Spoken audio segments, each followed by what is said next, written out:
Bom dia, seja bem-vinda ao Devocional Terapêutico do Projeto Calma. Esse é o nosso segundo encontro do mês de abril, onde estamos trabalhando sobre o peso da culpa. Caso você não tenha visto o primeiro vídeo, eu recomendo que você assista ele primeiro antes de assistir o segundo. Nesse nosso segundo encontro, nós vamos falar sobre a culpa que aprisiona, que é quando a culpa se torna uma identidade. E esse processo, de quando a culpa se torna uma identidade, é quando eu não só penso, eu cometi um erro, mas eu começo a pensar, eu sou um erro. Eu internalizo esse sentimento e eu repudio não o ato, mas a mim mesma. Às vezes isso acontece de forma inconsciente. Às vezes você nem percebe de fato que está pensando desta maneira, por ser inconsciente. Mas isso reflete em nossos relacionamentos. E eu vou te mostrar como que essa culpa, que pode ter se tornado parte de sua identidade, pode estar afetando todos os seus relacionamentos. Talvez você não perceba, mas essa forma de se ver como errada pode estar afetando o seu casamento e pode te levar a um pensamento de eu não sou uma boa esposa, ele merece alguém melhor, ele merece além do que eu posso oferecer. E esse pensamento, essa forma de pensar, essa crença pode afetar os seus comportamentos nessa relação conjugal. Como, Thaís? Você pode acabar fazendo mais do que deveria, pode se calar em momentos que deveria falar para evitar gerar conflitos, ou até entrar em um estado de defensiva a todo momento você se sente culpada, julgada, criticada, então você está o tempo todo se defendendo porque já se sente errada. Essa forma de se ver também pode estar afetando as suas amizades. Pode gerar um pensamento, um sentimento de se eu for eu mesma, não vão gostar de mim. E esse pensamento, essa crença, esse sentimento, ele pode fazer com que você tenha comportamentos que façam com que você se adapte demais. Não se posicione. Aceite migalhas emocionais. Essa forma de se ver como errada pode estar afetando o seu relacionamento com pais e irmãos, gerando uma crença de eu sou o problema da família. E essa crença, ela pode levar você a ter comportamentos como assumir culpa que não é sua, tentar consertar tudo, se afastar por não se sentir suficiente. E você pode ficar em dois extremos, ou se torna a salvadora ou a excluída. Essa forma de se ver pode estar afetando o seu relacionamento com os seus filhos. Pode estar gerando uma crença dentro de você que diz, eu estou estragando os meus filhos. E essa crença pode estar levando você a ter comportamentos como autocobrança extrema, culpa por qualquer erro, tenta ser perfeito o tempo todo, oscila o tempo todo entre controle e culpa. Essa maneira que você se enxerga também pode estar afetando os seus relacionamentos com os líderes, com lideranças, gerando uma crença de eu nunca faço o suficiente.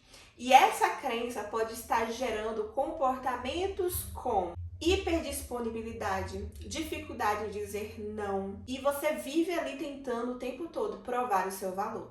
Essa forma de se enxergar pode estar afetando seus relacionamentos no trabalho, gerando uma crença de se eu errar, vão perceber que eu não sou boa. E essa crença pode gerar comportamentos de perfeccionismo, medo de errar, procrastinação por medo de errar, ansiedade e autossabotagem. Essa forma de se enxergar pode estar afetando o seu relacionamento com Deus, gerando uma crença, um sentimento de Deus está decepcionado comigo. E essa crença, esse pensamento pode levar você a ter comportamentos de evitar orar quando erra, se afastar quando mais sente que precisa, tenta merecer se aproximar, tem uma fé baseada em desempenho e tem dificuldade de viver na graça, que é favor e merecido. Lá em 2 Samuel tem um texto que eu vou ler para você. 2 Samuel 9, versículos 7 e 8. Disse-lhe Davi: não temas, pois de certo usarei de bondade contigo por amor de Jonatas, teu pai, e te restituirei todas as terras de Saul, teu pai, e tu sempre comerás pão à minha mesa. Mefibosete se inclinou e disse: quem é teu servo para teres olhado para um cão morto, tal como eu? Mefibosete, ele veio ali, né, da família de Saul. Ele veio de uma linhagem real, mas aconteceu uma tragédia no qual ele ficou, né, com as duas pernas dele deficientes, ele não podia andar.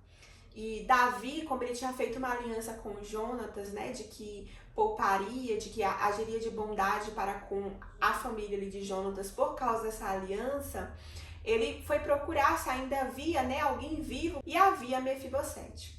Só que quando Davi vai falar, olha, eu vou agir de bondade contigo, vou fazer coisas boas para você, vou te ajudar, você vai comer na minha mesa, Mefibosete logo diz: quem é teu servo para olhar para mim, um cão morto? Olha como a ferida se tornou sua identidade. Mefibosete, ele não era um cão morto, ele era um homem de linhagem real, que havia ficado deficiente, mas tinha sobrevivido, ainda tinha vida. E Davi estava ali prestes a agir de bondade com ele.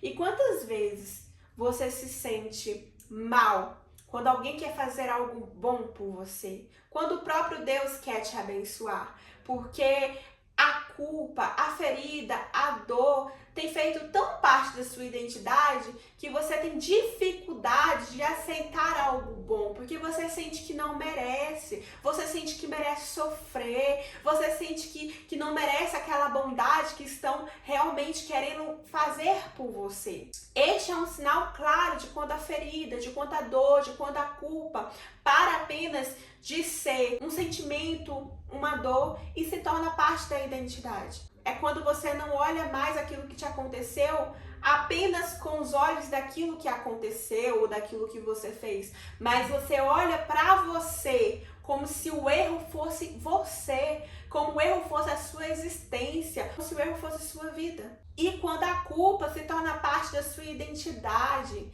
ela não afeta mais apenas a forma como você se enxerga, mas afeta também todos os seus relacionamentos. E às vezes é por isso que você tem tido relacionamentos tóxicos, difíceis, ou até mesmo tem se isolado por causa da culpa que tem se tornado ali parte da sua identidade.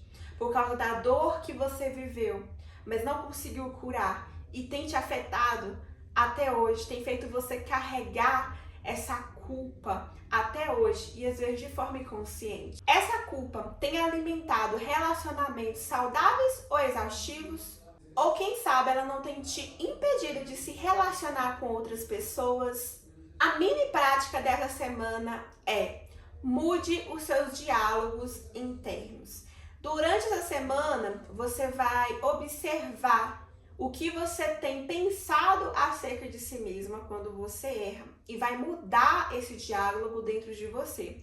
Por exemplo, quando você pensar, eu sou uma péssima mãe, você vai trocar por hoje eu não lidei bem com, e vai ali de fato trazer essa consciência do que você errou e como você pode melhorar aquilo, sem se sentir errada por completo, sem atribuir essa culpa para a sua identidade. Observe como você se enxerga dentro de cada relacionamento que você vive e mude os seus diálogos internos. Na próxima semana falaremos sobre a culpa que adoece, que é quando a culpa não tratada vira sintoma.